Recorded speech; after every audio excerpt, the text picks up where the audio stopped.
السلام علیکم ورحمۃ اللہ وبرکاتہ۔ میرے محترم دوستو، اہل ایمان کو اللہ تعالیٰ جل شانہ کی معیت حاصل ہوتی ہے، یعنی ساتھ حاصل ہوتا ہے۔ اللہ تعالیٰ جل شانہ کا فرمان ہے وَأَنَّ اللَّهَ مَعَ الْمُؤْمِنِينَ، اور بلا شبہ اللہ تعالیٰ جل شانہ ایمان والوں کے ساتھ ہے۔ عبد الرحمن سعدی رحمہ اللہ تعالی اس آیت مبارکہ کے بارے میں فرماتے ہیں، جسے اللہ تعالیٰ جل شانہ کی معیت یعنی ساتھ حاصل ہو جائے، وہ کمزور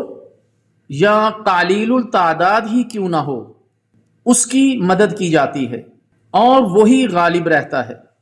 اور جس معیت کا، جس ساتھ کا اللہ تعالیٰ جل شانہ نے اس آیت مبارکہ میں ذکر کیا ہے، اس کے ذریعے اللہ تعالیٰ جل شانہ اہل ایمان کی مدد فرماتے ہیں، اور وہ تائید اسی قدر حاصل ہوتی ہے جس قدر بندہ اپنے ایمان اور اعمال کے اندر پختہ ہو، یعنی جس قدر اس کے اعمال اچھے ہوں گے، جس قدر اس کا ایمان مضبوط ہوگا، اسی قدر اللہ تعالیٰ کی تائید، اللہ تعالیٰ کی مدد و نصرت اس کو حاصل ہوگی۔